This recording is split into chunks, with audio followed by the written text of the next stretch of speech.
Alright, people. We all know, well, I've been talking a lot about how China and Russia have called pretty much our bluff with Ukraine, especially. Now, NATO has just sent over 10,000 troops to the Russian border. Now, to me, if you're going to send somebody over to make a statement, you better send more than 10,000 NATO troops. Because Putin has already said, and I quote, if the U.S. or NATO interferes, there will be severe consequences. People, World War III is on the horizon.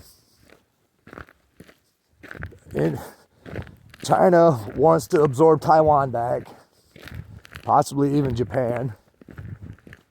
Russia is going to do what Russia's going to do, because that's Russia. And here in the United States, we have no leadership. We have a woke military. We have chemtrails poisoning us. We have the Jimmy John's Jews. We have the threat of lockdowns. We have the threat of just about everything you could fathom. But keep optimistic, people, because the fight's never over as long as free people are willing to stand.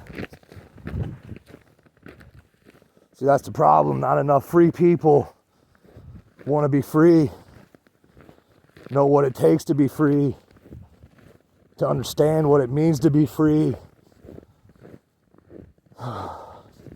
But people, I'm telling you, it's not looking good with Russia, because we're going to stick our nose in Ukraine's business, which I don't really have an opinion about it, because we've taken over other countries for quote unquote the right reasons.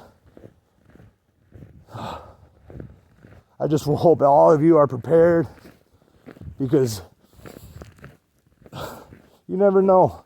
We might be invaded one day. Our country might actually see foreign soldiers on its soil. Not to mention what is happening in Israel with them bombing Hamas, and Hamas retaliating, and then Israel retaliating. Oh yeah. 2022, people. Gonna be an awesome ass year.